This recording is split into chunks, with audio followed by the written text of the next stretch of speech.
Hey there, and welcome to today's Explainer. I am so excited you're joining us, because today we're shining a spotlight on this incredible, invisible world right above our heads, or, well, sometimes right beneath our feet. We're talking about the massive engineering ecosystems that keep our modern infrastructure alive.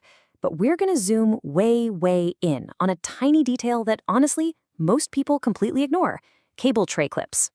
Now, I know, it sounds super specialized, maybe a little dry, but trust me on this.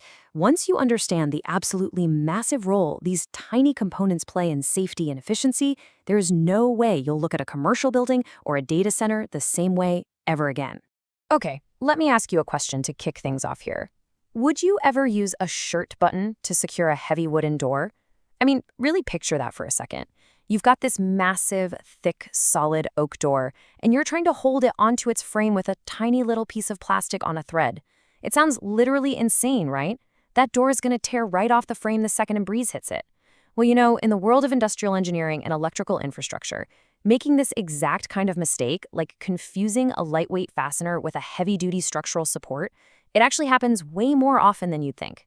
And the results? A massive, massive headache. Okay, let's dive right into this. Here's exactly how we're going to break it all down today. First, we'll look at the hidden role of clips. Second, why you absolutely cannot mix these parts up. Third, the 5 types and their failures. Fourth, the ultimate selection checklist. And finally, we'll touch on industry standards. All right, kicking things off with Section 1, the hidden role of clips. Small parts, really big stakes.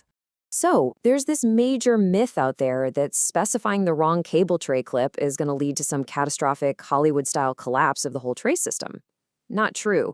Instead, what happens is it causes this slow, agonizing, incredibly expensive maintenance nightmare down the entire route. When you use the wrong clips, over time the tray covers literally just rattle loose. And even worse, it breaks something called bonding continuity, which is a huge deal we'll get into in just a second. But practically speaking, the wrong clips just slow down every single maintenance visit. You've got technicians fighting with jammed, corroded, or ill-fitting hardware just trying to access the cables. It's basically death by 1,000 cuts for your maintenance budget. Moving right along to Section 2, why parts do not mix. The wardrobe analogy. And this brilliantly illustrates why you can never just mix and match these parts. Think of a giant wardrobe closet. The supports in your cable tray system, those are like the heavy wooden frame of the wardrobe. They bear all the primary weight. Fasteners, those are the heavy screws holding that thick wood together. The clamps are your heavy-duty door hinges, rigorously securing the dynamic moving parts. But the clips are literally just the buttons on a shirt hanging inside that wardrobe. They're just meant to keep covers secure, maybe guide some lightweight accessories, or ensure electrical grounding. They are completely, fundamentally different classes of hardware. If you ask a clip to do a clamp's job, you are absolutely asking for failure. All right, Section 3, 5 types and failures, the technical framework.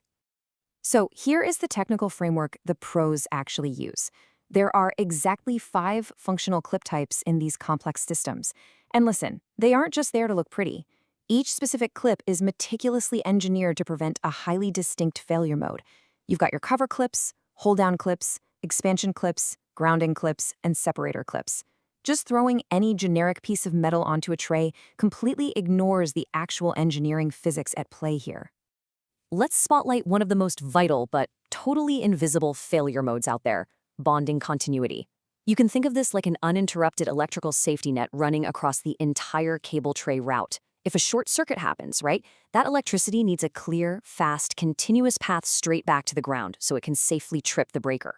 Specialized grounding clips ensure that all the separate metal pieces of the tray act together as one continuous conductor. If you use the wrong clip, say one made of non-conductive material or just one that doesn't bite into the metal properly, you break that continuity. The safety net completely disappears. But here's the thing, understanding the function is only half the battle.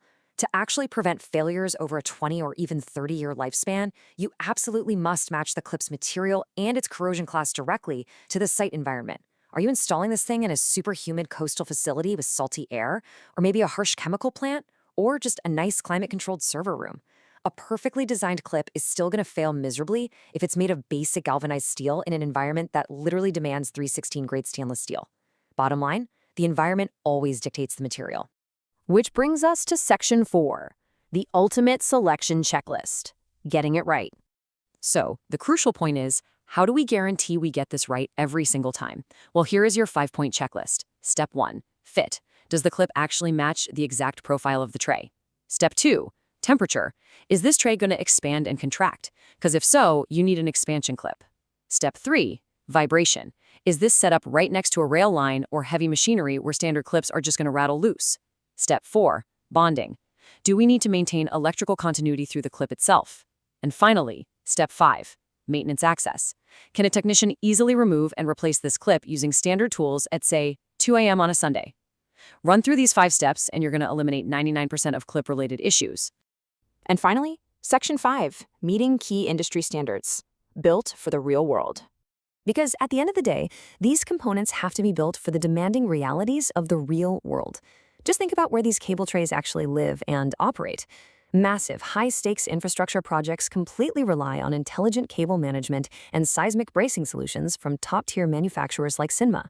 We're talking about sprawling data centers that literally power our digital lives, rapid rail transit systems, complex industrial plants, and massive commercial high-rises. In those kinds of environments, a hardware failure isn't just a minor inconvenience, right?